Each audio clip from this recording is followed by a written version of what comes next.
To almost everyone at a hockey game, the end of period horn means a break in the action. But for Zamboni drivers, that sound is a call to action.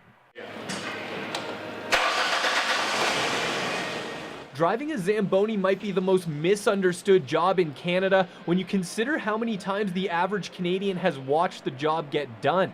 To most, it probably looks like all you have to do is set the cruise control, make a couple of lazy right-hand turns, and make sure the water keeps running.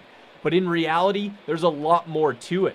I'll tell you right up front, you're going to be busy. It's definitely harder than it looks. You're watching the depth of ice that you're shaving. You're also worrying about the temperature of your ice. You can't see where you're going. You can not lay enough water, you can lay too much water. And of course, everybody's watching you.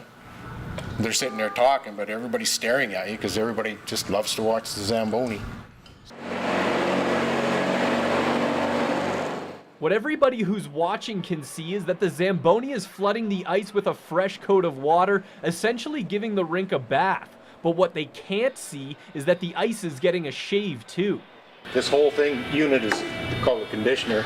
When it's down, your blade is what's scraping on the ice, and that'll cut your snow, and then these augers feed it to the middle, and then up the vertical auger and into the hopper.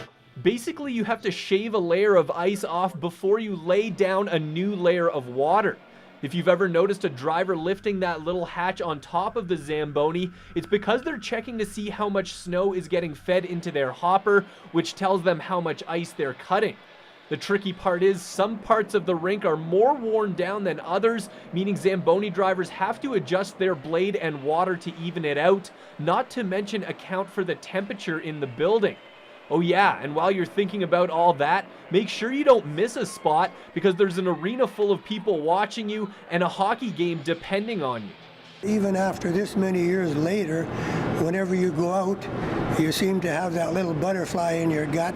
It's kind of nerve-wracking. I still get nervous doing it, and I've been doing it for 21 years. With so many things to think about when you're driving a Zamboni, that means there's so many more things that can and will go wrong.